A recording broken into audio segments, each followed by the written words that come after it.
Fecundación y desarrollo embrionario temprano. Versión 2. Esta es la segunda versión de un video que había realizado sobre el mismo tema.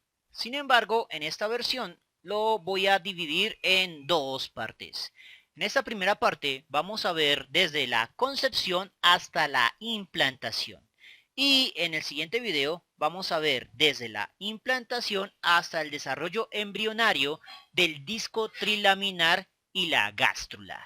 La fertilización, también denominada concepción, es la función de los gametos masculino y femenino que conlleva a la formación de un embrión y al desarrollo de un nuevo organismo humano. El paso inicial de la fertilización es la unión de la cabeza del espermatozoide a la zona pelúcida del óvulo para luego ingresar en él. La fertilización involucra el proceso de singamia o plasmogamia, en el que el citoplasma de ambos gametos se une, pero el cigoto como tal nunca restaura el material genético completo, pues los dos núcleos de los gametos permanecen independientes hasta que se da la primera división celular o clivaje. El proceso de unión del espermatozoide al óvulo está mediado por proteínas de membrana específicas que sirven como barrera de selección sexual o como una barrera de separación entre especies. También impide que más de un espermatozoide ingrese al óvulo, proceso denominado poliespermia cuando no se regula correctamente. Ahora echemos un vistazo más profundo al proceso de fecundación. En lecciones anteriores nos enfocamos en el viaje de los espermatozoides a través del sistema reproductor femenino. Tenga en cuenta que el semen masculino está compuesto por una fase celular, que son los espermatozoides, y una fase disolvente, que está compuesta por azúcares y otras sustancias que sirven como alimento durante las primeras etapas del viaje, hasta la cervix. La cervix o cuello uterino sirve como la primera gran frontera seria para su viaje, pues allí se pierden en las cavernas que no llevan a ninguna parte y adicionalmente empiezan a morir por falta de nutrientes. Los espermatozoides más lentos y débiles mueren. Luego ingresamos al gran espacio del útero, que se abre a dos caminos que son las trompas de falopio. Allí también mueren en masa debido a que son reconocidos por el sistema inmune femenino y eliminados como cualquier otra célula invasora parásita. Los espermatozoides que tuvieron suerte de escoger la trompa de falopio correcta viajan hacia el óvulo.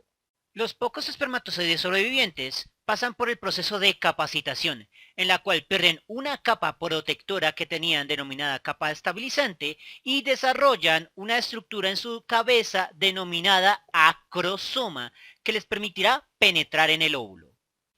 La región donde se produce la fecundación o concepción es la trompa de falopio, que es esta zona llena de vellosidades que vemos en el video, pues el óvulo también ha realizado su propio viaje desde los ovarios. No necesariamente los espermatozoides que se capacitan primero tendrán ventaja, pues estos deben contar con la suerte de que la pared externa del óvulo se haya ablandado lo suficiente como para que tengan la oportunidad de penetrar. Una vez que los espermatozoides y el óvulo completan su viaje de manera exitosa y se encuentran, el siguiente paso debe ser la singamia, es decir, el proceso opuesto a la citocinesis en la que las dos células se fusionan para generar una sola. La corona radiata, del latín radiante o con rayos, es la primera estructura de células que rodea a un ovocito secundario y posteriormente al óvulo con la que se encuentran los espermatozoides. Consiste de 2 a 3 o 4 capas de células foliculares que están unidas a la capa protectora más externa del óvulo, llamados zona pelúcida. El primer paso de la fecundación es la penetración por parte del espermatozoide en la llamada corona radiata, por medio de los intersticios celulares. El verdadero muro viene más adelante. Posteriormente se realiza un contacto íntimo de la superficie del espermatozoide con los receptores en la zona pelúcida, la cual inicia una reacción en el acrosoma del espermatozoide que ha sido capacitado anteriormente. La zona pelúcida posee glicoproteínas específicas que se anclan a los receptores de la superficie de los espermatozoides, en la clásica acción llave-cerradura. Estos receptores son especie específicos e impiden que los espermatozoides de diferentes especies puedan fecundar un óvulo, aunque también pueden servir como un mecanismo de selección sexual en la que el óvulo selecciona a los espermatozoides apropiados para la fecundación. Blindaje. Poco después de que el espermatozoide ingresa en el óvulo, este último inicia un proceso masivo de activación. El primer paso es la liberación de orgánulos semejantes a los lisosomas denominados gránulos corticales que se fusionan con la membrana del óvulo. La fusión inicia en el punto donde el óvulo fue penetrado y posteriormente se expande al resto de la superficie de la membrana ovular. El proceso puede ser descrito como una exocitosis masiva en la que el contenido de los gránulos corticales es liberado alrededor de todo el óvulo en la zona pelúcida.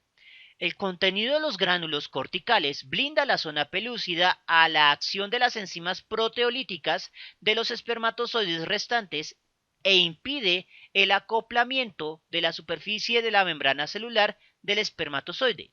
El proceso es extremadamente rápido y una vez que un espermatozoide logra ingresar, el proceso guiado por los gránulos corticales impedirá que otro espermatozoide logre realizar la misma hazaña. De este modo se impide el proceso de poliespermia, es decir, que más de un espermatozoide ingrese al óvulo, aunque no siempre es un proceso exitoso. Recuerde que todo mecanismo biológico a veces comete errores. Meiosis del óvulo. La incorporación del espermatozoide por el óvulo no solo dispara la exocitosis de los gránulos corticales, también incrementa la cantidad de calcio al interior del óvulo, lo cual conlleva a la activación de una variedad de procesos, pero sin duda, el más importante es el de la finalización de la gametogénesis ovular. Cuando hablamos de meiosis, en general omitimos el detalle de que la meiosis en hombres y mujeres es diferente. Los procesos se denominan espermatogénesis y ovogénesis. La ovogénesis femenina es muy especializada, ya que se divide en dos etapas generales. La primera etapa va durante el propio desarrollo embrionario y hasta antes de la pubertad. Durante el desarrollo embrionario, lo que va a suceder es el inicio de la meiosis, pero esta se va a detener en su primera etapa, es decir, en la meiosis 1 y en la primera etapa de la meiosis 1, llamada profase 1, donde los cromosomas homólogos se encuentran realizando la recombinación genética. En ese punto, los óvulos en desarrollo van a quedar arrestados o durmientes hasta el inicio de la ovulación en la pubertad. Durante la maduración de los óvulos no se completa la meiosis, sino que por el contrario, la meiosis va a avanzar hasta antes de completar la meiosis 2. Es decir, como solo se completa la meiosis 1, la célula solo se divide una vez. Aunque solo hay 23 cromosomas, cada cromosoma se encuentra duplicado. Por lo tanto, aún la célula no es completamente haploide. Las dos células generadas se denominan ovocito secundario, que se encuentra arrestado en metafase 2, y el primer cuerpo polar, que no podrá fertilizarse, debido a que todos los nutrientes han sido desviados para hacer que el ovocito secundario crezca. De hecho, el ovocito secundario y sus derivados, el ootido y el óvulo, son las células más grandes del cuerpo humano y pueden ser vistas a simple vista. A diferencia de lo que ocurre en muchas animaciones, como la que hemos visto hasta ahora, el óvulo no se fusiona inmediatamente, o de hecho nunca fusiona su núcleo con el del espermatozoide. Lo que va a suceder inicialmente es que el óvulo, estimulado por la penetración del espermatozoide, iniciará o terminará su meiosis, generando un segundo cuerpo polar y los cromosomas en su estructura necesaria para poder realizar el siguiente proceso de clivajes. Solo hasta el ingreso del espermatozoide es que reinicia la meiosis II desde su metafase con la separación de las cromátides hermanas. En este punto es donde podemos comenzar a llamar a la estructura realmente un óvulo, ya que antes de que se genere su pronúcleo era un óvulo inmaduro u ovocito, con la separación de las cromátides hermanas. Dos núcleos son generados. El primer núcleo será empleado para el nuevo individuo, mientras que el otro núcleo se convierte en el segundo cuerpo polar. De esta forma, en el interior de un óvulo se establecen dos núcleos haploides de cromatina simple, con un contenido genético igual al valor N, es decir, 23 cromosomas para el ser humano. Los pronúcleos, como son llamados en estos momentos al núcleo proveniente del óvulo y al núcleo proveniente del espermatozoide, son visibles durante 2 o 3 horas después del ingreso del espermatozoide al óvulo. Pero, contrario a lo que cabría esperarse, los pronúcleos no experimentan cariogamia, no se fusionan.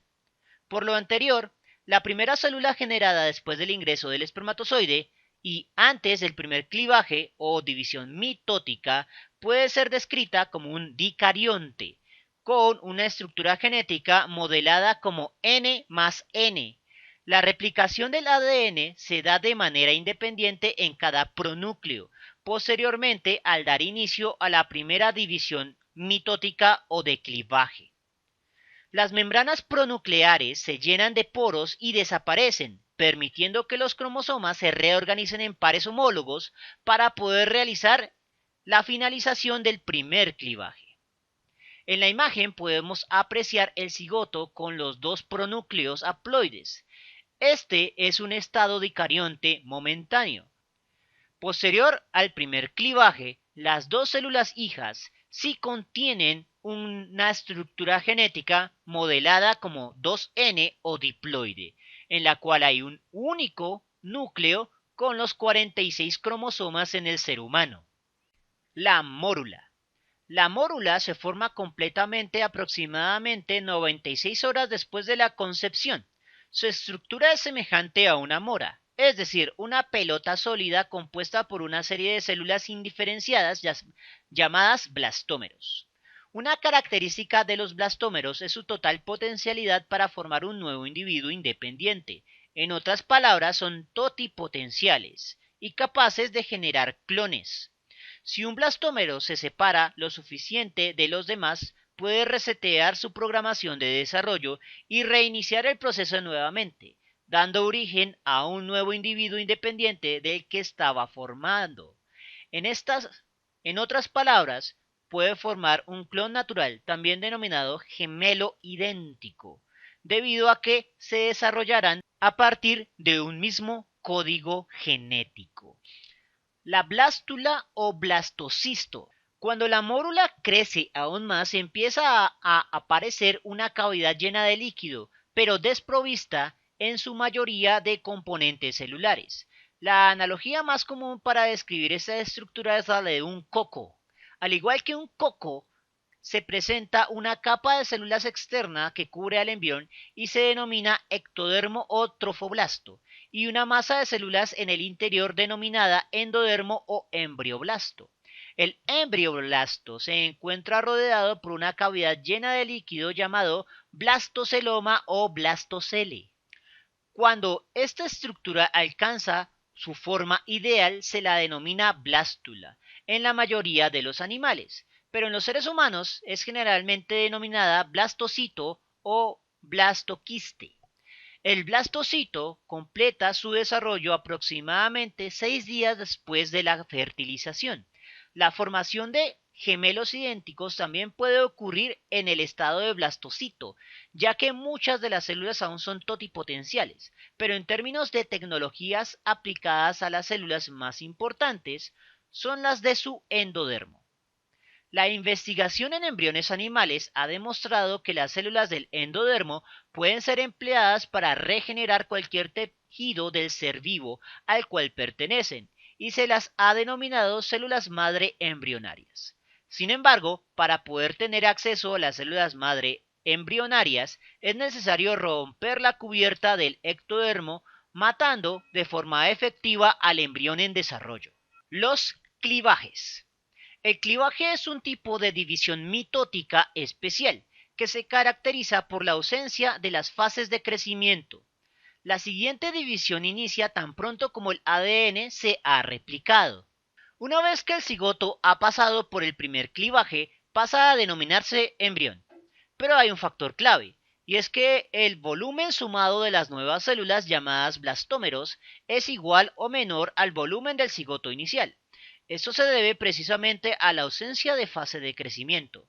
Los blastómeros no crecen, no se alimentan, por lo que después de cada clivaje, aunque se duplica el número de células, el volumen de todo el sistema continuará siendo igual o menor al volumen inicial del cigoto. Una vez que se completa la primera división mitótica acelerada o clivaje, que carece de fase de crecimiento, los núcleos de cada célula hija restituyen el cariotipo normal diploide de 46 cromosomas en cada núcleo, en el ser humano. Estas células se denominan blastómeros y son células madre totipotenciales, porque pueden generar individuos completos. El embrión temprano perdura hasta el cuarto clivaje, donde el sistema alcanza 16 células. En este punto se denomina mórula, porque parece una condenada mora. El primer clivaje se alcanza entre los primeros 24 a 36 horas después de la fertilización. El segundo clivaje posee 4 células y se alcanza aproximadamente 48 horas después de la concepción. El tercer clivaje genera 8 células y se alcanza 72 horas después de la concepción. Y la mórula en su estado inicial de 10 y 6 células se alcanza 96 horas después de la concepción. El desarrollo de cigoto a mórula transcurre en toda su integridad durante el trayecto del embrión a través de la trompa de Falopio. Aunque hay que tener en cuenta que un embrión en desarrollo de todas maneras morirá si no encuentra un lugar para implantarse, lo cual nos lleva a la siguiente etapa, la implantación.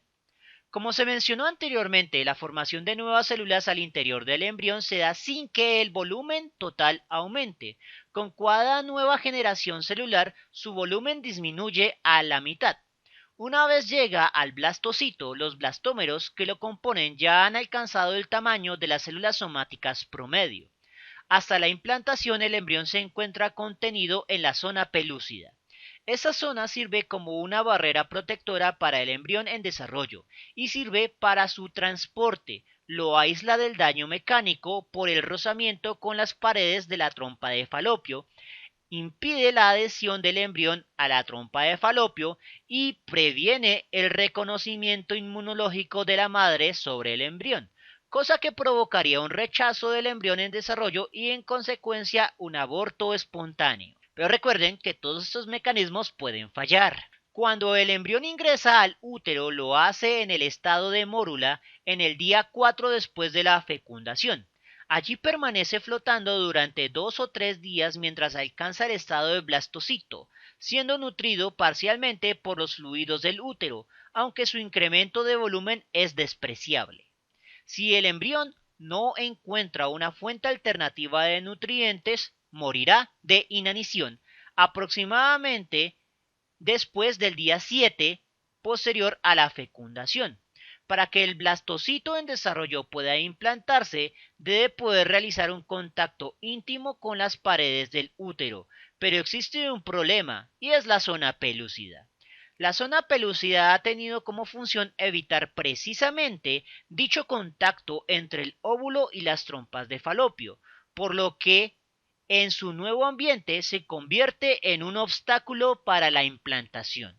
La implantación del blastocito, que consiste en la unión entre el embrión y la superficie de las células del endometrio de la pared del útero, se da entre los días 7 y 8 después de la fecundación.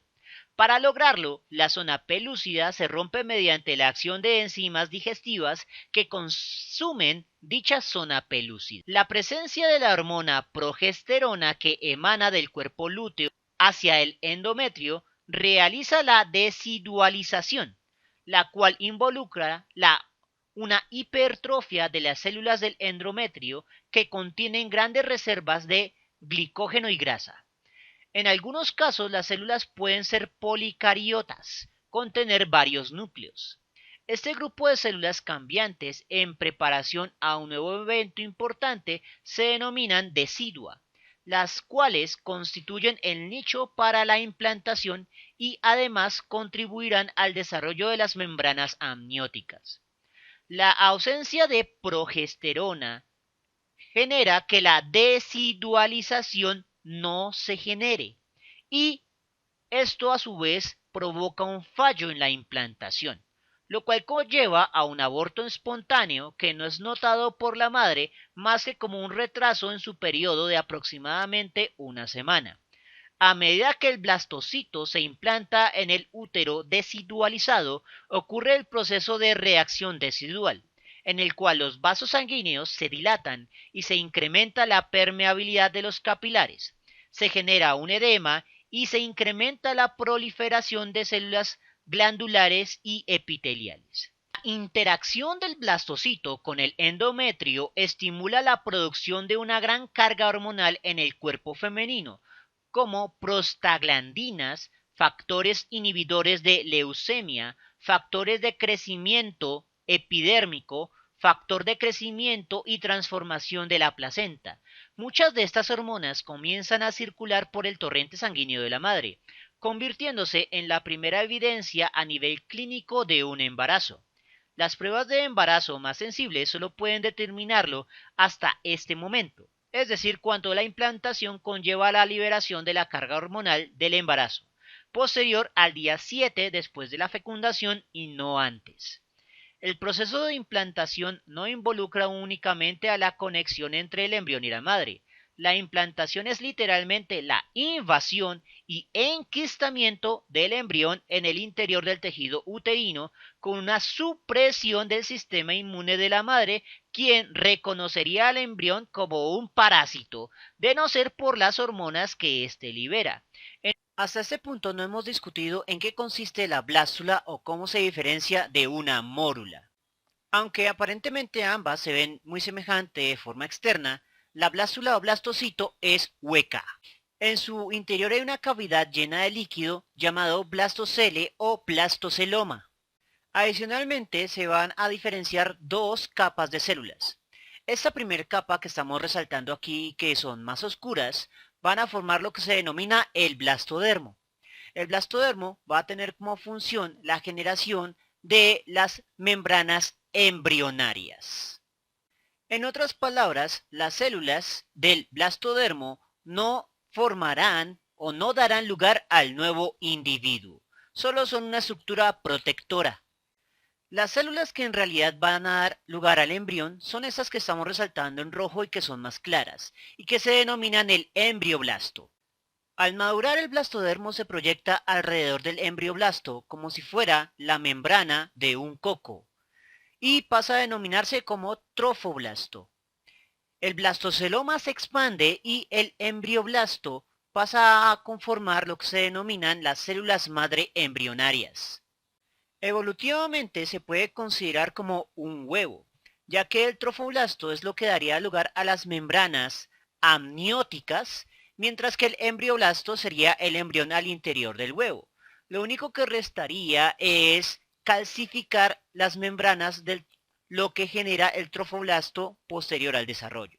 Sin embargo, en el ser humano el trofoblasto no se calcifica, sino que pasa a interactuar con los tejidos de la madre. Es el blastocito, o también denominado blástula, la estructura que se implanta en el endometrio materno. Y a medida que empieza a alimentarse, se convierte en una nueva estructura denominada la gástrula, la cual se caracteriza por una complejización del embrioblasto y por una expansión del trofoblasto que comienza a reclutar vasos sanguíneos del endometrio para poder alimentarse y crecer. Sin embargo, los detalles de la formación de la gástrula la veremos en la próxima lección. Por el momento, si les gustó el video, no olviden suscribirse, darle like y especialmente compartirlo. Eso mantiene vivo a este canal y nos vemos en una próxima oportunidad.